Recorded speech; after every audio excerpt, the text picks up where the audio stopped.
May caller na ulit? Ano ba yan? Uuwi na ako. Hello? Hello? Hi, I'm so glad you called. Hello po. Hi, what's your name? By the way, I'm Sasha. By the way, may Sasha po. Sasha? Oh, yes? Pag mga daytime, anong pangalan mo? Po? Pag daytime, anong pangalan mo? Ano po? Dennis po. Dennis. Sabi ko na eh. Papa Jack, I love you! Hoy, tumahimik ka! Hindi kita kausap! Hello? Hello? Yeah. Sasha, that's your stage name. Yeah. 24 from Makati. Saan ka sa Makati? Near at Makati City Hall. Anong street? Angono, ganun. Malapit sa salon mo. Baka englado kita, bro ako. Talaga. Anong trabaho ni Sasha? A government employee. Sa City Hall. Yup. Okay. Ate, pakipatay yung radyo. Babagsaan ka ng telepono. Patay mo na yung radyo. Ayan. Di paghapon kumakain ka sa sa may barbecue sa tapat ng Palawan Pawn Shop. Opo. Anyways, what can I do for you, ate? Ano ba? Nakabahan ako. Ano ba? Mag-share lang po kasi ako. Hello? Go ahead. Tell me the story. Share lang po kasi ako. Lately, Ate, yung radyo. Pili ka. Babaan kita o papatayin mo? pa daw. Wait, sorry po. Ayan. Okay. Hello? Go ahead. Kasi po last 2013, natira po ako ng Pila Laguna. Saan yan? Sa Pila Laguna po. Okay. Then, after that, siguro mga month of June 2013, na I was SM Calamba sa Max Restaurant. Oo. Okay. May na-meet akong isang boy na kasi that time kasi makain ako sa restaurant na yun. Although puno na lahat ng tables, occupied na. Then yung gamit kong table nun, mag-isa lang naman ako, pang 4 person siya. Kumain ka sa Max. Apa. Akala ko nagtrabaho ka doon. Pag hindi tumahimik ka, mabagsakan din kita. Tapos I cannot have, diba, that loud crowd behind you ate nang kausap kita. So please tell your friends to shut the F up. Sorry po. Maingay-ingay mo kasi. Go ahead. Yan. Tapos, may kasama siyang baby boy, siguro 2 years old. Okay. Then, dala-dala na nila yung pagkain nila doon. In short, nakiupo sa'yo. Opo. Sabi sa akin. Anong pagkain mo nun? Fiesta plate, platter, ganun? Chicken platter with mushroom soup. Anong pagkain nila? Parang ganun din. May chicken ako nakakita. Yung sariwa. Gusto ko ng sariwa talaga. Tapos? Tapos yun po, sabi nung guy, excuse me, miss. Sabi niya, pwede po bang makishare ng table? I'm curious, ate. Do you look like a girl? I dress like a girl, yes. Okay. Long hair ako. Hindi kasi sinabihan ka niya ng miss di ba? Opo. Tapos di yun, sabi ko, sure, why not? Sabi ko, man-join to my table. Hanggang sa yun na. Ganda. Una, walang kibuan, ganyan. Yung kasama niya palang bata. Anak niya pala. Okay. Then, medyo natuwa ako, hi ako. Then, yung bata pumupunta na sa table ko, ganyan, tingnan yung kinakain ko. Hanggang sa nagkakwentuhan kami nung guy. Hanggang sa that time, uuwi na to. Nauna akong tumayo eh. Sabi ko, bye na. I have to leave na. Kasi hapon na yun. Syempre, SM Calamba, oh my God. Kamusta naman yung rush hour? Then, nakita rin kami sa parking lot. Ha? Nakita rin kami. Hindi po kasi may driver. May sasakyan naman po may driver. So, although hindi ako ina-allow na umalis ng nakakommute. Sino hindi nag-a-allow sa'yo?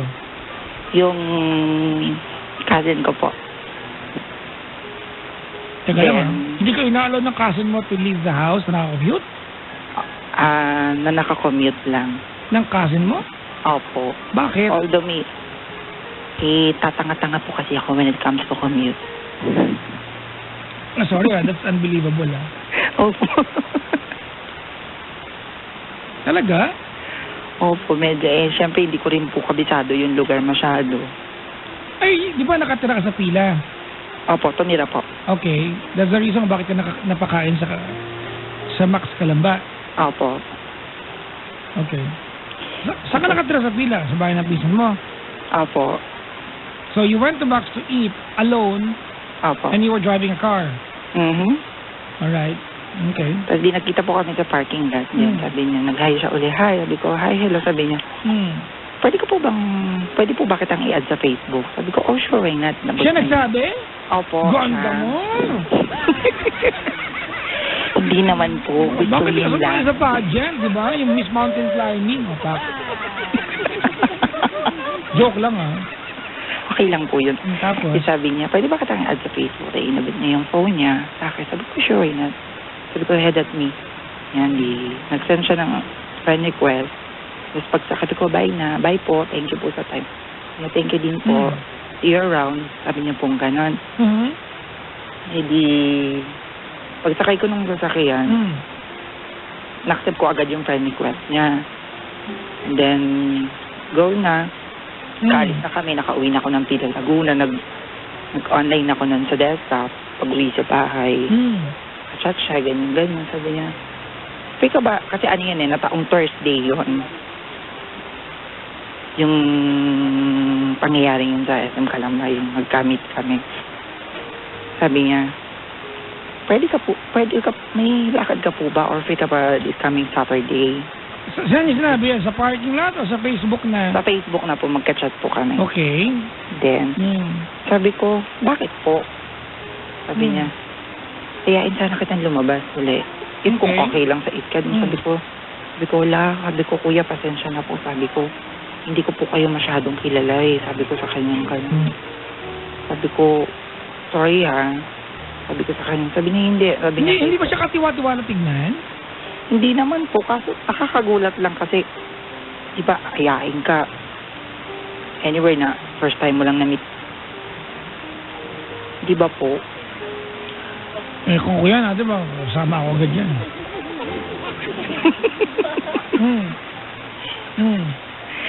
Hindi, ayun na po. Di yun na nga po. Okay. Sabi ko sa kanya, pag-isipan po. Sabi ko, update na lang kita by tomorrow. Ginanon ko po siya, then nag-offline na ako. Then, by kinabukasan, nag-online ako ng hapon, Friday yun. Sabi ko, sige, okay ako, pwede. Sabi ko sa kanya, pero sabi ko sa kanya, okay na ba? Cut the chase. Nakita ba kayo ng Sabado? Opo, nakita po kami, pero nagpasundo po sa kanya. Okay. Around Victoria. Victoria? Laguna. Bakit nandun ka naman? Hindi, doon lang po ako nagpasundo kasi from sa amin sa Pila Laguna. Sakay ka ng tricycle palabas na pagkalayo-layo. Then, yun lang po ang alam ko pag mag-jeep ako from Pila Laguna, Victoria Laguna. So may bilihan po ng E-Tech. E-Tech? Yung mga turbong E-Tech. Hindi ko alam yun. Tapos, okay, nakita kayo. Where did you go? Nag-aya siyang manood ng sine. Alright. And then, sabi niya, saktong-sakto daw kasi birthday ng kapatid niyang babae na 17 years old. I have a question for you, Sasha. Why did you think no time na niyaya ka niya ng mas? Ano meron? Anong pakay niya sa'yo? Hindi ko rin po alam. No. Don't give me that answer. Alam mo yan. Diba? Napaisip din po ako nun. Imposibleng hindi ka nag-contemplate kung anong dahilan ba't niya niyaya. You met the guy, kumakain ka sa Max Restaurant, diba?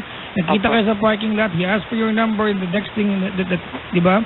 That happened, he asked you out, sumama ka. Diba? And you were telling me kanina, you were afraid na sumama kasi hindi mo siya kilala, but still, sumama ka, tama? Opo. So, anong dahilan ba't niya niyaya? Diba you could have asked, ba't niya niyaya? Napaisip din po ako nun, pero hindi napaisip ka yung I'm sure you asked. Diba? You asked him. Anong sagot niya sa'yo? sabi niya. Dalawang bagay lang yan. Gusto ka niya o networking yan. Ganun lang yan eh. Yun nga. Diba? Ganun kasimple mo. Kasi na po, sabi niya, pagtas tayo manood ng cinema, kumain kami. Then, sabi niya, okay lang ba kung i-invite din kita sa bahay? Sa bahay din. Sabi ko, bakit? Anong meron? Sabi niya, sakto kasi this day, birthday celebration ng kapatid ng girl. 17 years old. So, sabi ko, okay. Sabi ko sa kanyang ganun. Pero hindi din ako magtatagal. Sabi ko sa kanya, hindi rin pwede ako abuti ng gabi. Sabi ko sa kanyang ganun. Sabi niya, okay, go. Sabi niya, walang problema. Sabi niya, hahati din kita sa Victoria din mismo. Sabi ko, di yun po. Nagpunta po kami sa bahay nila. Kilala ko yung family niya. Na-meet ko yung yung part ng family niya, relatives niya, tsaka yung mga friends din niya. And then, siyempre, hindi rin na-ewasan. Napashot din ako na napashot. Nakainom na rin. So, that night, nangungulit na ako sa kanya. Medyo tipsy na rin ako noon. Nangungulit na ako sa kanya na ihatid niya na ako nun pauwi. Sabi niya, go, ihatid kita pauwi. Sabi niya, pero bukas na. Sabi ko, ha? Bakit bukas? Sabi ko sa kanya, usapan natin ngayon mo ko ihatid pauwi. Sabi ko, hindi, ganito na lang. Hatid mo na lang ako sa labasan. Sabi ko sa kanya, magtatanong-tanong na lang ako. Okay, sige. Anong ending? Nag-umuwi ka ba o hindi? Let's cut the chase. Ayun. Hindi din ako nakauwi. Yun, ganun ang kwento. Hanggang dyan. Kunyari tumanggi ka pa, pero natulog ka pala sa kanila. Huwag na ng plastic yun. Huwag na tayo dun sa part na sinusugar coat mo. Ayoko sana makipagkita, pero hindi nakipagkita ka. Ayoko sana matulog sa kanila, kaya natulog ka sa kanila. Diretso mo na ako, parang paligo-ligo. Tapos ayun, doon ako pinatulog sa room niya. Hanggang sa, yun nga, may nangyari nung gabi nyo na hindi ko rin, tulog na tulog po ako nung May nangyari? Yeah. Itag mo ako ng video, gusto ko makita. Wala pa kami picture. Ano ba yan? Then ang birthday party. Opo. Oo, baka nga. So, nagising ako noon ng madaling araw. Sabi ko, oh my God, sabi ko, hatid mo na ako pa uwi para mo ng awa. Hinatid niya naman po ako. Kinabukasan? Opo, bali, inantay muna namin 8 a.m. Okay, Sasha? Po. Right. You're gay? Yup. You're a member of LGBT, tama? Yup. Siya, ano siya? I think he is bisexual. Okay, alright. Hindi, ayun na po. Kauwi na ako ng bahay. Ganyan. Chat pa rin siya ng chat sa Facebook. Nangungulit siya ng nangungulit, ganyan. Okay, ganda na. Sasha? Oh? Alright. Can you please try to make your story more realistic, right? Don't tell me that story na ang dating kasi sa akin ng kwento mo ngayon, parang napilitan ka sa lahat na nangyari. Parang you just gave in. Diba? You have to remember, in your story, may nangyari sa inyo. Diba? Okay. You willingly met up with him. So, ano ka sa bahay nila. So, wag ka magkwento na parang kinabukasan chat pa rin siya ng chat na parang napipilitan ka lang that he was stalking you. It was a mutual commitment from the both, diba? From both parties. So, please, tell me your story, ate. Wag kang unfair sa kwento mo, ha? Alright? Wag mong palabasin na parang hinabol napilitan ka lang. Because that's not the real score. Tama, mali? Tama. Gusto mo yan. Wag mong palabasin na parang ayaw mo, okay? Kasi nagiging hypocrite yung dating mo, eh. Kanina tumanggi po ako, pero sumama ka pala. Umayaw po ako, pero tulog ka sa kanila. And now, you're telling me again, Papa Jack, chat pa rin siya ng chat. Bakit? Pinat mo sa Facebook, eh. On the first place, kung ayaw mo talaga sa kanya, ate, parking lot pa lang, umayaw ka na.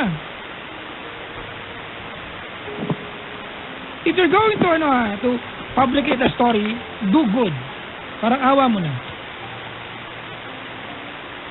Ano kadugtong ng kwento mo? Tapos yun po, nung nagkakausap pa rin kami after that sa Facebook, then inalaw ko po siyang pumunta mismo sa bahay sa Pila, Laguna. Kasi I know naman we're friends eh. After na nangyari lahat, we're friends. Once po nag-attempt po siya ng relationship. Sabi ko sa kanya, akala ko ba friends tayo? Sabi ko sa kanya, sorry sa mga nangyari, sabi ko sa kanya. Pero sabi ko, hindi ba pwedeng di ba pwedeng maging magkaibigan muna tayo? Sabi ko sa kanya, ganun. Sumagot siya, fine, okay. Sabi niya, getting to know each other. Sabi ko, parang ganun na nga. Iyan, ganyan. Hanggang sa pangalawang beses, niyaya niya po ako uli pumunta sa bahay nila. Wala naman pong okasyon. Nung pumayag po ako nung sumama uli. Pero, yung palang araw na yon, hindi ko expect na mai-iskandalo pala ako nun. Bakit? Kasi yung mother ng bata, kapitbahay lang din pala nila. So, ang kalat sa buong barangay nila na jowa daw ako nung guy. Yung ganyan. Madalas daw kami lumabas kasama yung bata. Although, alam naman po ng mga magulang nung guy na wala naman po kami. Kaibigan lang po kami. Alright, what's your question? Kailan nangyari ito, ate? Last 2013. Oh. 3 years Pero, later, why are we talking about this right now? Kasi until now po nanggugulo po siya. Nanggugulo? How? Gumagamit siya ng ibang account sa Facebook para kontakin ako. So, don't reply. Yun nga po, binablock ko nga po ng binablock. O, di-block mo lang. Then, hindi ko rin po alam kung kanino niya nakuha yung phone number ko uli. Actually, nung nakaraang gabi pa po siya tawag ng tawag. Hindi ko po sinasagot. Saan yan lang ang number mo? Hindi ko nga rin po alam. Alright. Di mo masagutin yung tawag. Kasi ganito, alright. Sasha? Po? Okay, here you are. We spent a good amount of time here. You told me about an incident that happened 3 years ago. Yeah. Diba? And you can vividly recall how things happened. Opo. Parang it was just so colorful sa pagkakakwento mo, di ba? But your question doesn't even entail any of the details na sinabi mo kanina. Wala nga eh. Ang tatanong mo lang pala, Papa Jack, meron akong nakalandian dati, tawag ng tawag. Di ano masasagot ko sa'yo? Di mo masagutin tawag. Oo nga po. O di yun, ano problema? Yun lang po. Kasi yung ibang friends ko din po sa Facebook, nagugulat din po. Tatanong sa akin, sabi sa, oh my God, Sasha, kilala mo ba? Tapos sabi ko, hala? Sabi ko, bakit? Ano ba ang napagsabahan ninyo? Bakit kanya nahabol? Parang, kasi nung bago magtapos yung year ng 2013, umuwi na ako dito sa Makati. Then, nagpaalam naman po ako sa kanya. Sabi ko, uwi na ako ng Makati, ganyan. Sabi ko sa kanya. Sabi ko, although nagbakasyon lang naman ako doon sa Laguna. Sabi ko sa kanya, ganon. Then, nalaman ko, by the year of 2014, ng ibang bansa siya. Nag-Dubai siya. Then, nakausap ko yung kapatid niyang babae in the year of 2015. Okay, hold on. Nakausap niyo ba na babae? Opo. Ate, ganito na, Sasha, ayon sa kwento mo kasi, ang dating kasi nito, parang sumakay ka lang sa Agos, na parang napilitan ka sa lahat ng nangyari. Pero here you are, revealing details, nakausap mo pala yung kapatid, naging close ka pala sa kanila. In-update lang naman po ako ng kapatid niya na... At the mere fact kasi, you told me 2 occasions that you went sa bahay nila. Tama? Opo. Oo. Nakakalose mo yung kapatid. Ba't ka kailangan i-update? Ano ka ba? Kamag-anak ka ba nila? Gulat nga din po ako kasi Papa Jack sabi nung kapatid niyang girl. Sabi niya, ate, andito na si Kuya. Sabi niya, bakit ka kailangan i-update? What's with you? What's so special about Sasha? Para i-update na sa pagdating ng kapatid. And justify that to me. Hindi ko rin po alam. No. Kasi yung getting to know each other naman po namin, okay naman po. Pero, since nung nagkalayo na kami, nung move out na ako ng Laguna, dito na ako sa Makati. Sasha, ganda lang gawin natin. Alright. Can I be honest with you? Sure. I don't believe your story. Oh my God. It was just a very colorful story. It does not pan out. No? Wala eh. Hindi ko maintindihan yung kwento mo. I just wanna be honest sa iyo, ano. Pero kung totoo itong kwento mo, ate, and your only question to me is ginugulo ka ang dati mo nakalandian, sige naman, sagutin tawag. Hindi ko mag-gets eh. Imagine mo, getting to know each other two occasions that you were, di ba, you were there sa bahay nila, di ba? Kailangan kayo i-update ng kapatid niya na eskandalo ka. Imagine mo yung details mo, ha? And kilala niya yung mga kaibigan mo, and your friends are telling you, oh my God, asa kilala mo ba to? Hindi po. Ang lalim naman na naging connection ninyo sa dalawang pagkakataon na pumunta ka sa bahay nila.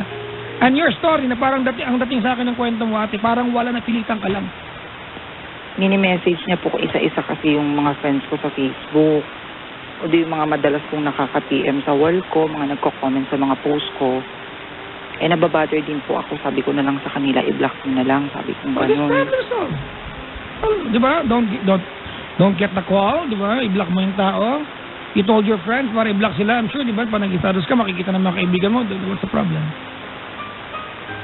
Okay po. Honestly, what's the problem? Yun lang po, nababother lang po ako kasi No. may pagbabanta din siya sa text eh. Okay, ano magbabanta niya? Sabi niya, ginago ko daw siya. Sa paanong paraan mo daw ginawa yun? Yun nga daw po yung, bakit kailangan ko daw magtago na magtago. Eh, nireplyan ko naman po siya, pinaliwanag ko naman po sa kanya ng maayos. Sabi ko sa kanya, diba, sabi ko po sa kanya, before diba sabi ko sa'yo, friends lang tayo. Sabi ko sa kanyang ganun. Kung may nangyari man sa atin, kung may ine-expect ka pa more than of that, sabi ko sa kanya, sorry, sabi ko kung nag-expect ka, sabi ko sa kanya, at di rin kita pinag-e-expect, sabi ko sa kanya. Sinabi kong maging friends tayo, okay, go. Getting to know each other, go. Sabi ko sa kanyang ganun. Pero sabi ko sa kanya na hindi ko rin kayang isipin ng mga kaibigan mo, lalo na yung girl na nabuntis mo, which is yun yung mom ng anak mo na ganun. Although pati yung girl before, niraratrat din ako sa Facebook. Kaya inamin ko naman na sa girl na wala naman po kaming relasyon. Sabi ko sa kanya, inamin ko naman po may nangyari sa amin pero wala kaming relasyon. Di ba naniniwala kaya siya? Yung totoo lang, real talk. Eh, let's go back to that incident 3 years ago. May naniniwala ba sa'yo? Okay, kapitbahay, makikita kita, nagpunta ka doon twice, natulog ka sa kanila, birthday party ng kapatid, ikaw yung bisita, di ba? Maniniwala ba ang mga tao sa'yo when you tell them, friends lang kayo?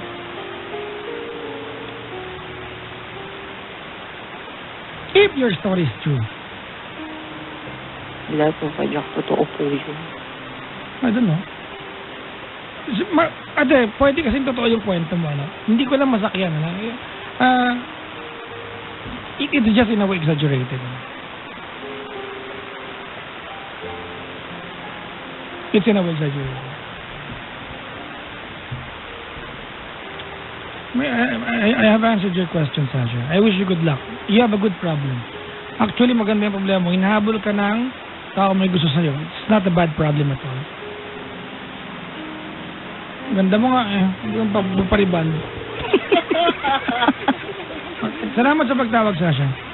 Salamat po.